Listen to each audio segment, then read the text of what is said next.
Okay, welcome everyone to part 4 of the analytic theory of monoidal categories. Yeah, analytic theory of monoidal categories. I still haven't done anything analytic about monoidal categories.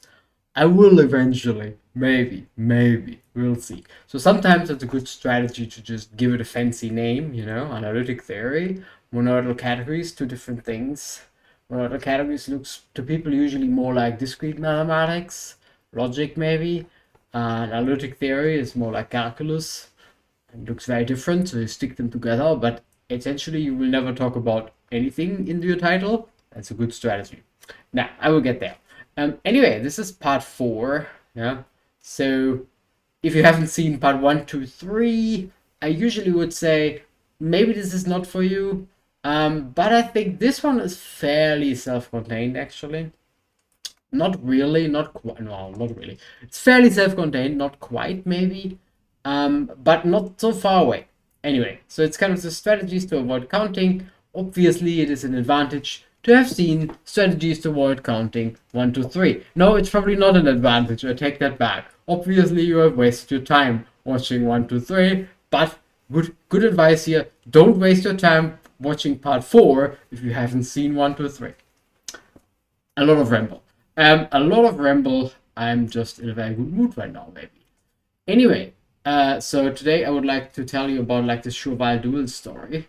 That's why I feel like this is fairly self-contained. So we don't actually need to know what we have done in the previous videos, except like the big mantra that we want to kind of estimate things we can't compute.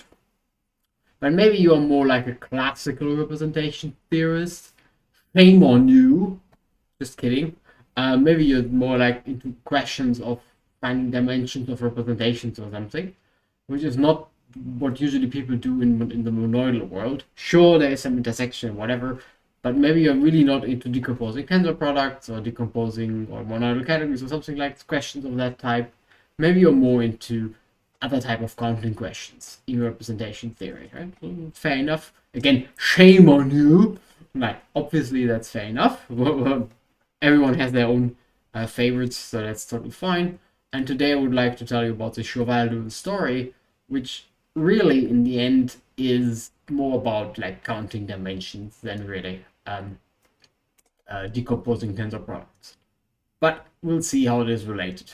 So, well, we'll see essentially now actually how it is related. So usually you should think of something like there's an action of SL beta or GL beta. I was trying to tell you the story last time that they're actually the same in some sense. Don't worry about it too much which one it is. Beta is beta, by the way. So beta will be the beta from before, and they act on this tensor power because you take the beta dimensional representation. So you have this action of GLV, GL beta, whatever. And there's a dual action. So maybe let's make this action, what is a good color? Red, whatever. You should never use red and green, by the way, because there are people that are red-green blind. So let me make this blue. I hope that works better for people. You can't satisfy everyone, obviously. There will be certainly someone. Anyway, so I learned it, by the way, the very hard way. That you should never use red and green, because I wrote a paper essentially about a red-green calculus, if you want, and then someone told me, oh, but by the way, the paper might be great, but I actually can't distinguish red and green, which is like a problem if you write a paper about a red-green calculus. Anyway, so you should never use red and green. If you want to quit the video now, at least you have learned something. So that's already some news. Whatever. Where would you stop? So here you have the action of the symmetric group on the other side. Very good. And this action is known as Chauvel duality, and it's like really, really, really good. So you can now somehow play using this type of action. So Sn just permutes the tensor factors, and the GL beta is more like the internal type action. And yeah, so you can really play one against one another, and that's what Schur did originally in their thesis in 1901. Has been some time. So Schur was interested. So Schur, as a student of Frobenius, was interested in the representation theory of the general linear group because Frobenius did essentially this side, and then kind of cooked up Chauval duality to kind of play the representations of one side against one another, and if one side is known, you can somehow say something about the other side. And then much later, Weil popularized this and beefed it up in Weil's famous book, The Classical Groups.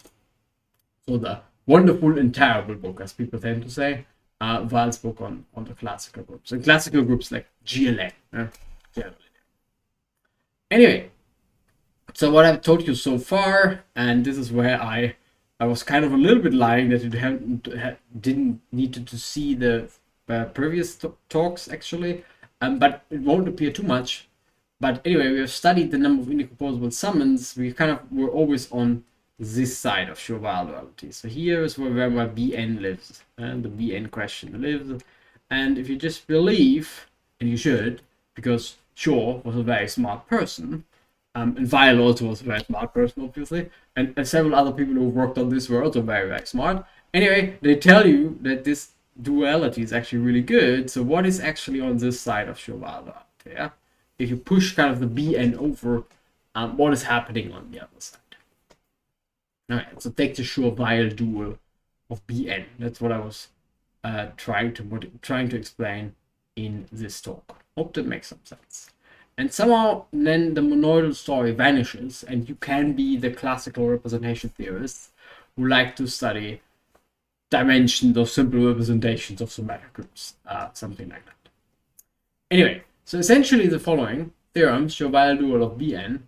So if A acts on, and A is something, whatever, acts on V to the n, and Bn is a number of indecomposable summons for A, and B is the dual, the centralizer. Yeah? So this is usually what you do if you write down, this was bad. This is usually what you do if you... This was also bad. Let me try again. This was essentially what you do if you write down kind of the dual. Then Bn is actually the sum of dimensions of simple representations on the other side, under appropriate assumption. So our problem turns into a more classical type problem to find the simple dimensions. And as the classical representation theorist, I really should stop doing this, and the classical representation theorist knows, this is usually a really difficult question. Difficult, hard, in particular in characteristic P. Be up to date, don't know any formula. There's probably not a good one, at least, for the dimensions of the simple representation of the symmetric group in characteristic P. Like symmetric group, the first non-trivial example, and you can't do it. That's a bit disappointing. But this is something similar to trying to find the explicit decomposition of the Bn's. Yeah, so of the summons, not just the total of them. Right now we're just counting the total. And I told you, kind of try to convince you that there's a nice answer, well, many nice answers if you just count the total. So it turns out that the dual question, if you're not interested in a specific dimension, but you're interested in a kind of coarser question, in the sum of all dimensions, then you again get nice answers. It's kind of a bit surprising. So specific dimension is difficult, the sum is not so difficult. That's what I'm trying to say. Okay. Hopefully that makes some sense somewhere. For example, we can easily see that the total sum of dimensions of Sn is in omega. Omega of beta n. Beta was the dual group. Yeah? Beta was the dual group. Oh, this is not visible anymore. Beta was the dual group. So let me try to move this up a little bit. Without the box, fine, who cares? I'm not going to go back anyway. So beta was the dimension of the acting space, so the dual group, and I told you a lot of this story about Bn, and the growth rate of the number should always be in Bn, so you kind of always get immediately that Sn reps dimensions of them is bounded from below, so they actually grow very fast. So it was not so difficult, the sum of them. And somehow this idea motivated the following. Actually, historically speaking, it was the other way around. So, but anyway, let me just tell you this idea that we want to study this thing here, B. And what is B actually? B is something. I haven't told you what B is. Well, naturally, B is a monoid because it can just compose maps, but they don't need to have inverses. You just end up in matrices and endomorphisms, general endomorphisms. So this is actually a monoid and not a group. So maybe, so if you keep this philosophy in mind, that the sum here seems to have a nice answer, maybe you should study bounds, growth of dimensions, sums of them, something like that, for monoid representations. And turns out that this is actually a really, really fruitful field, and you can say quite a lot. And what I really like about it is you can say quite a lot, but it's still pretty open. So that's like the perfect field to jump into the research, because you can just dig for gold. Yeah, you're not a gold digger. Who isn't a gold digger? You can dig for gold, and you can find it like fairly early underneath the ground. So you don't need to dig very, very deep. You don't need to read 5 books in order to understand the question. No, you just need to read maybe 1 paper, and you can get going writing your own. That's usually a good idea. It's kind of well, that's a very hands-on justification. There's also the justification that it's very nice and beautiful, but it's maybe more a very subjective instead of the other one is also not objective, but this one is more subjective, right? Whether it's beautiful or not. You might still hate the question. You could still write your PhD about it, but it's probably not a good idea to write a PhD about a question that you hate. Anyway, there was a lot of waffle again, so we want to study those growth rates. Hope that makes some sense. And let me motivate a little bit what a monoid actually is and how monoid representation theory works. Because surprisingly, not many, this is really surprising. Sometimes there are biases in mathematics. Something that gets really popular, something is not popular at all.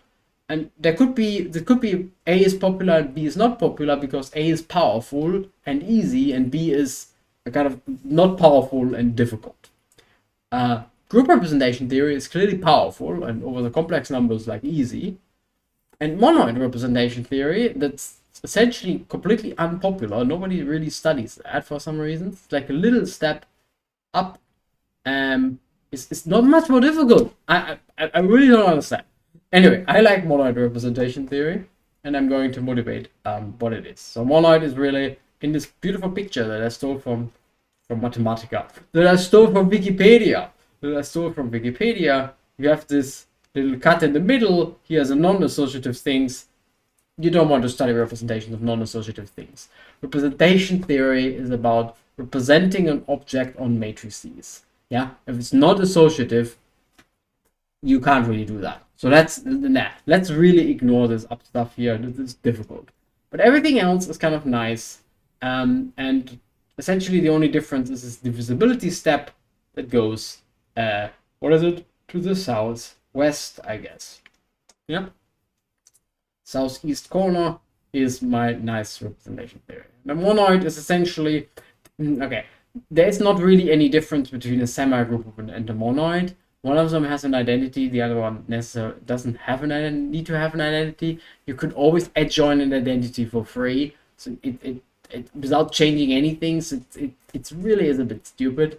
Anyway, so the difference between semigroup and monoid is non-existing in some sense, and I will kind of completely ignore it. The real difference is between group and monoid.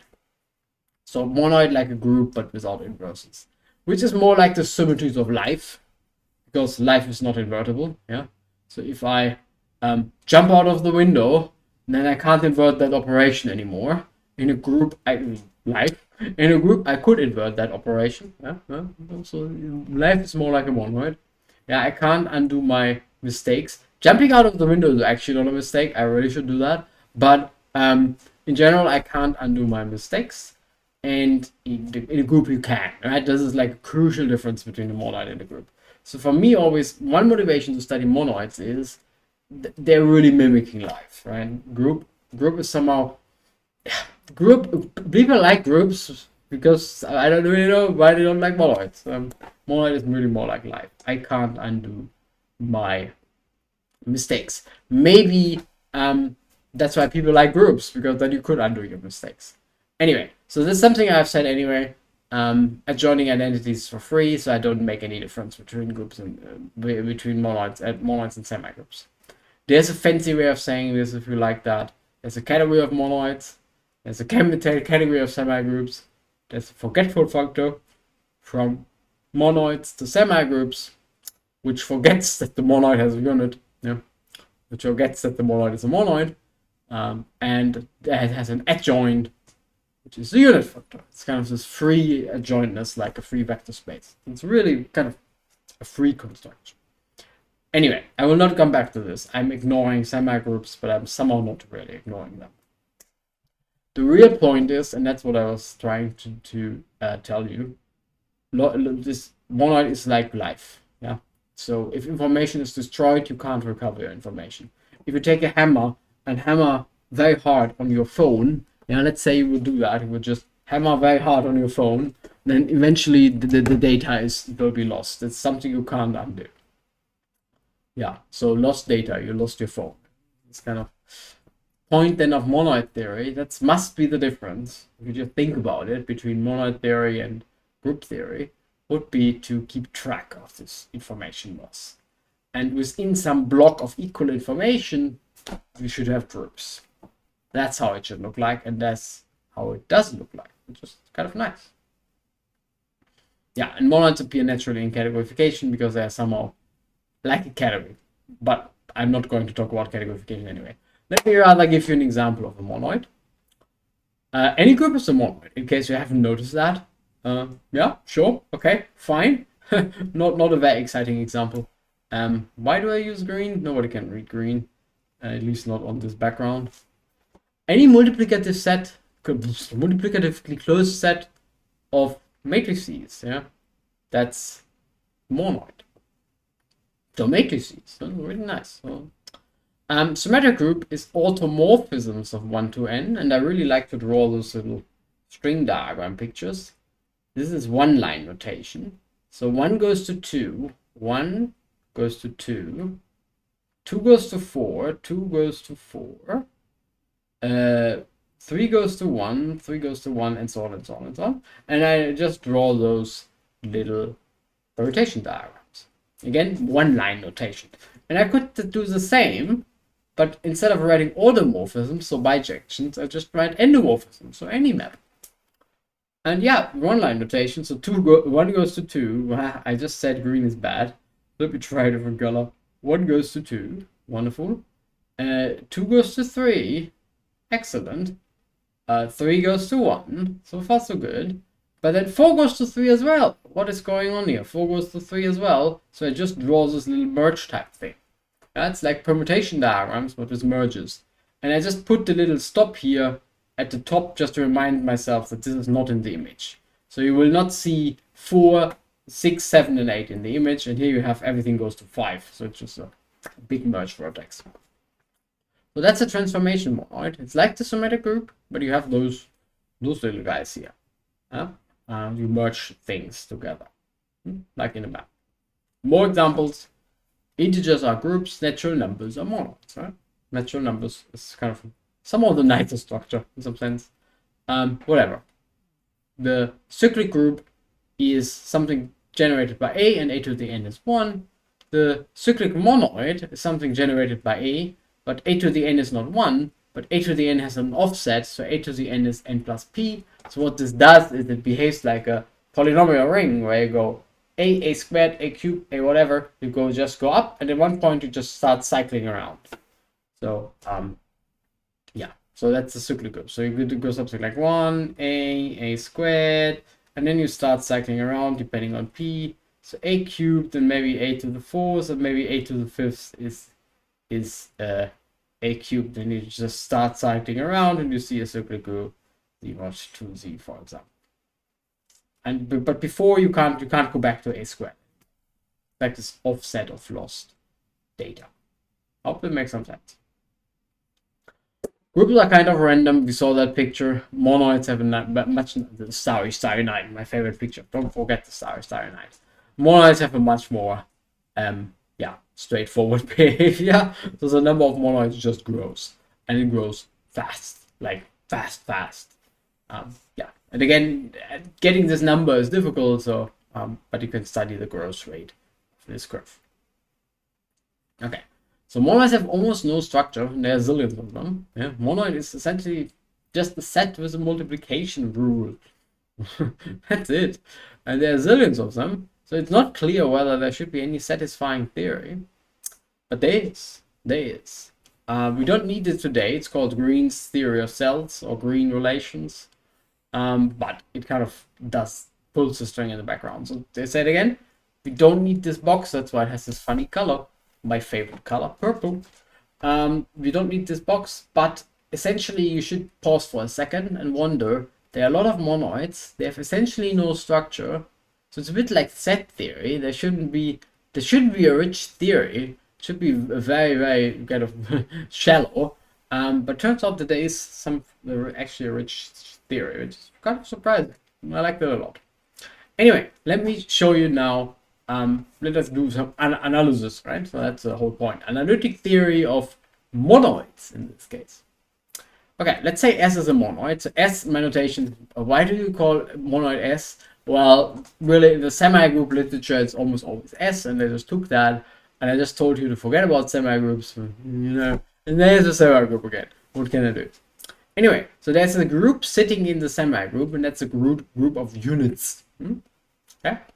Makes sense, the invertible elements. Group of units. And S has two trivial representations, and I call them bottom and top, because they sit somewhere in a certain order at the bottom and at the top. But you don't really need to know that.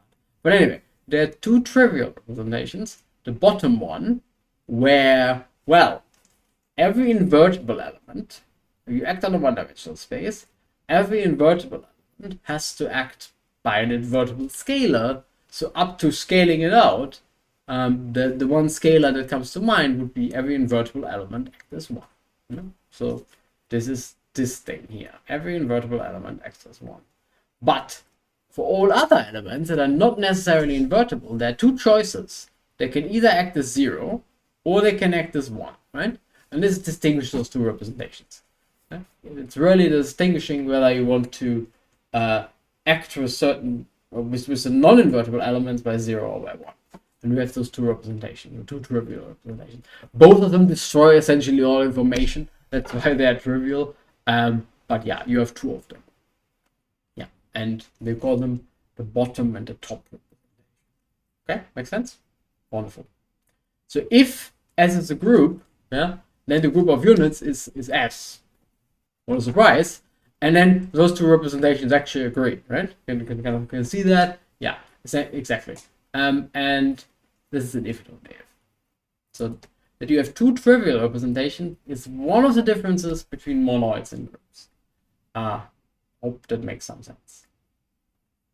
So let's say you have the trivial monoid, and then you have only one simple representation. The bottom is equal to the top. The only monoid with one element. The only group is one element. There's only one of them. There's also only one group with two elements, but there are two monoids with two elements. One of them is an essentially trivial thing. So let me just pull up both of them. Oops. One of them is Z mod 2. Z mod 2 down here. That's the group. Fine. And it has two simple representations where you can, the trivial one is where you can send A to -1. And the other one has two trivial representations, namely the bottom and top representations. And this one is different. So here you have A, and A squared is 1.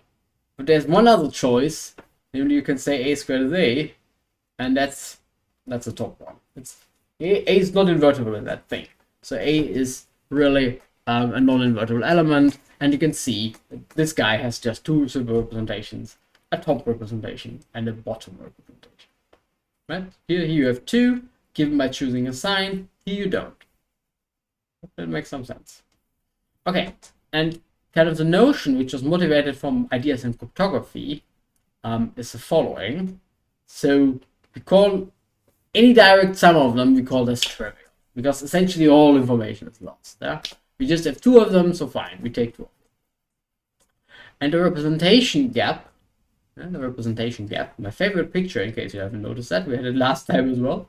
The representation gap is of a monoid is the smallest dimension of a non-trivial representation.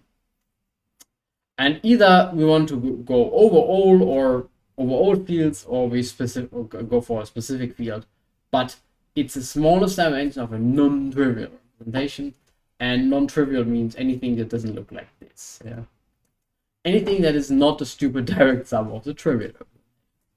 Smallest dimension of them. And the idea from cryptography was the following. So whenever you have a monoid and you run some protocol in that monoid, you can actually break the protocol if you have an effective representation where you can just send the monoid into a vector space and then play linear algebra games. So to make the gap large, yeah, because then you don't have any effective representations, kind of prevents that from happening. So things that have a very large representation gap should be things where you can run protocols fairly securely. Kind of that's the idea of what's going on here. Measurement of complexity. That's another way of saying it. If you don't like this idea of cryptography and you're running a protocol, you don't care whether emails are secure or not. Fair enough. I don't care either whether your emails are secure or not. Anyway, so you can also see it as a measurement of complexity, because it kind of says, in order to represent my monoid, my group, whatever, on a vector space in a linear fashion, I need to be fairly large if the gap is large.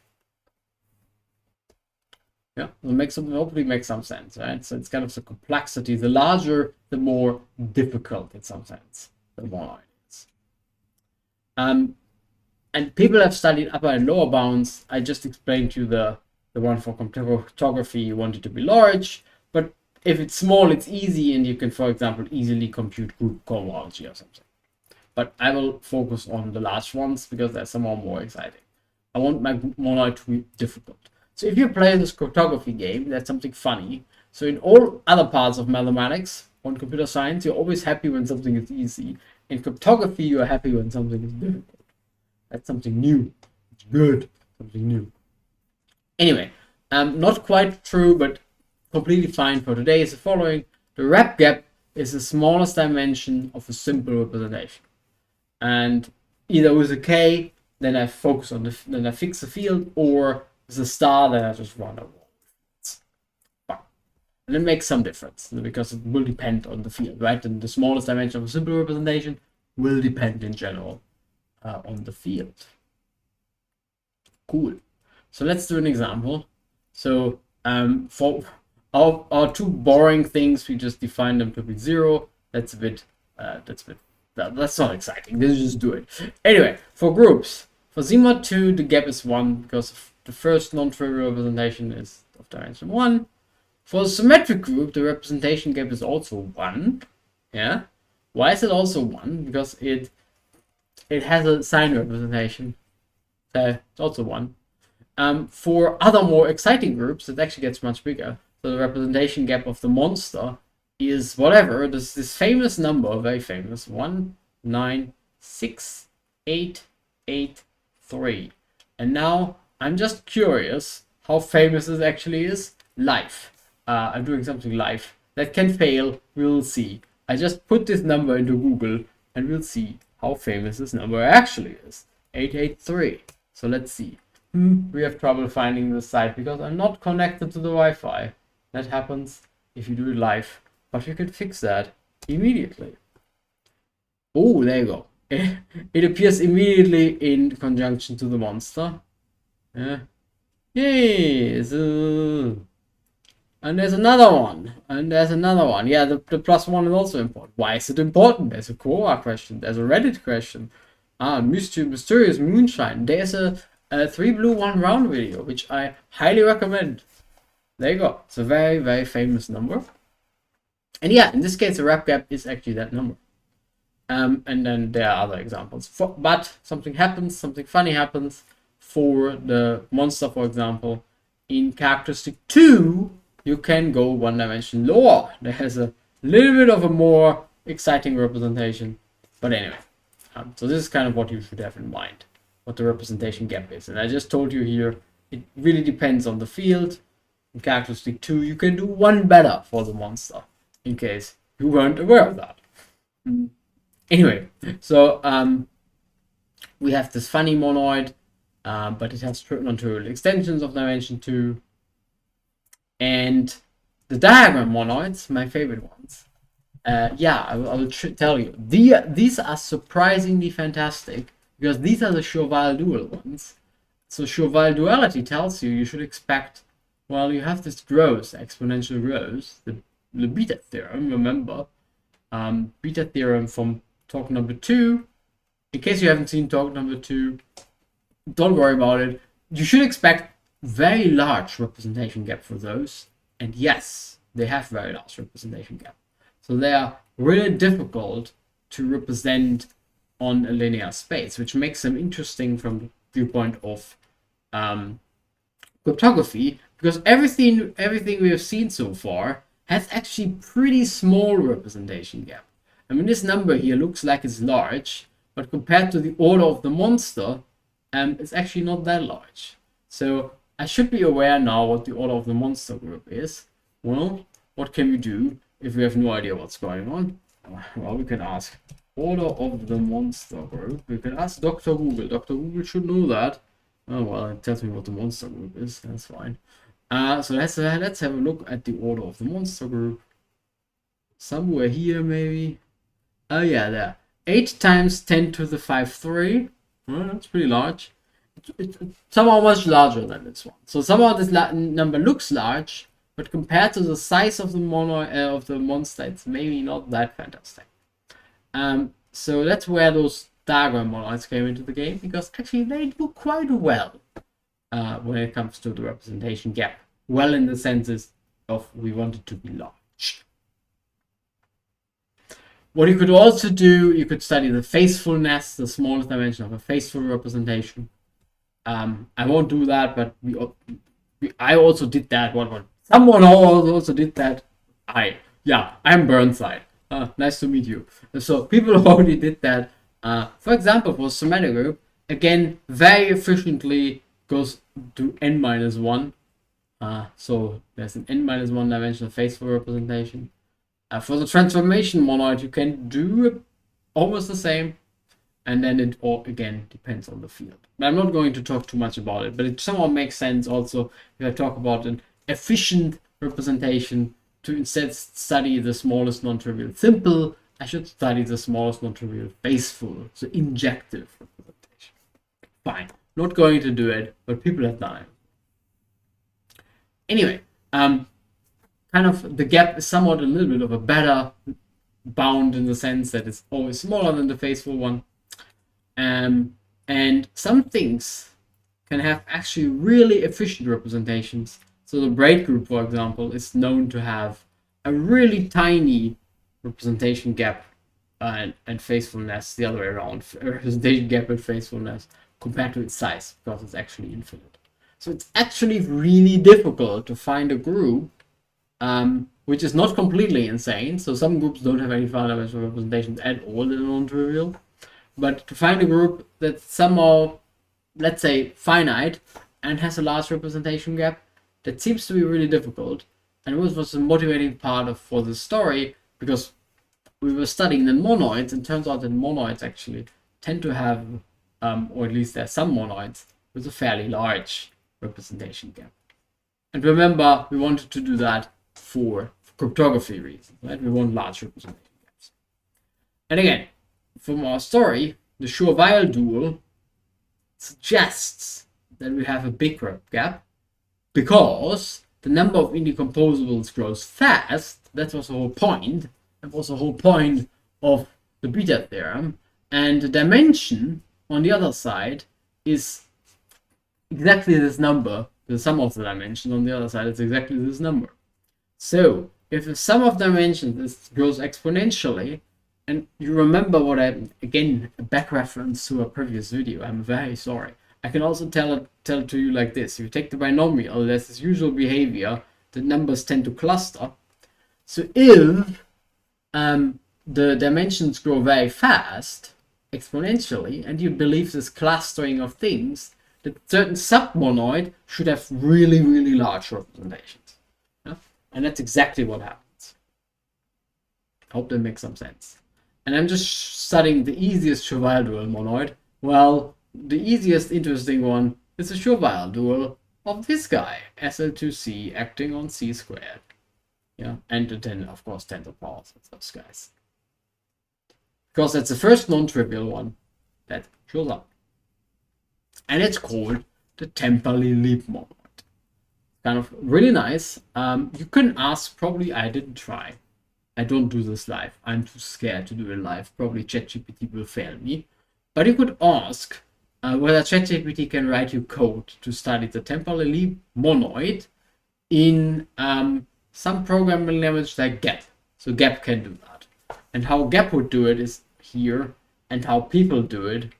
If GAP doesn't count, does GAP count as a person? GAP, by the way, is spelled like this. Groups algebras program. So does GAP count as a person? Let's say no. Then GAP does it like this, and people do it like this. Anyway, so temporally leap diagrams, monoids, the monoid of crossingless matchings upon stacking. I have a picture in a second. Crossingless matching is you have a certain number on points on the bottom, you have a certain number of points on the top, and you connect strings.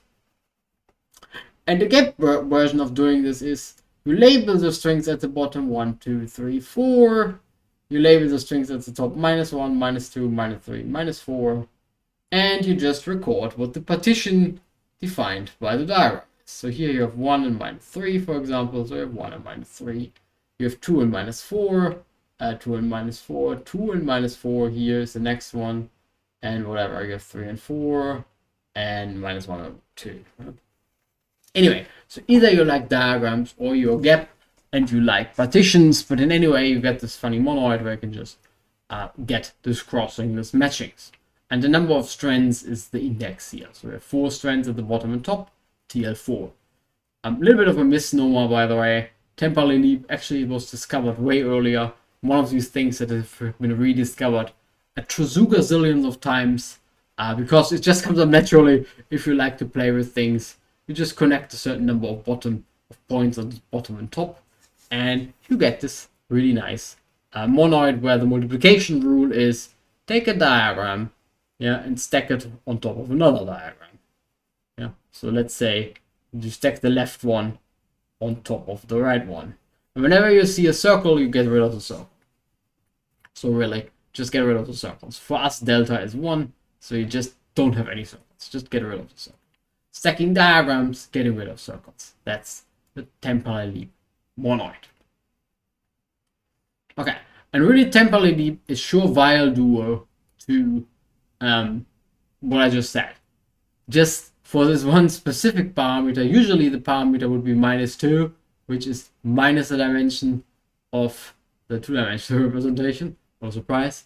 And if I want it to be 1, I need to go to the quantum group. If you don't know what that means, forget it. Doesn't matter. It's Chauvel dual to SL2 acting on C squared. And yeah, so you can study the representation gap and you do analytic methods. That's log plot again. And you have some Catalan numbers that you analyze, some sequences, and you analyze the growth, and you end up with those actually 2 nice results. That the faithfulness, so theta, remember, was so this is capital, this is a capital O notation, omicron actually. So f is my function here, and here was, this is the omega, the lower bound, and theta is both together. So both together is theta. So theta really means my function is somewhere scalar type in the scalar interval around whatever. And you can see here that this kind of a theorem, it's not so difficult to prove, that the representation gap of the temporally leap monoid, if you cut it off, just allowing certain diagrams with a certain number of through strands, maybe k, then it's actually bounded from below by a very, very, very good bound, an exponential bound. Now, here's our beta, and here is essentially our into the tau. Not quite, you lose a little bit, because tau in this case was -1/2, and now you get -5/2. But okay, compared to exponential growth, yeah. So temporally leap is really difficult to represent on a vector space. Similarly, faithfulness, yeah, whatever, exponential lower bound. It's pretty good. So it's a really difficult thing to study. And all of the others are similar in case you haven't seen them before. So most of them are actually for SL2, but anyway, I leave it to you to study them. So anyway, so the part of the story today was kind of the dual is representation gap, and the representation gap for whatever you get if you dualize the picture from before. I only showed you SL2 because this video is already long enough. But anyway, so all of them work in the same way. You essentially get a really, really large lower bound for this representation gap. Anyway, I hope you enjoyed this video, and I also hope to see you next time.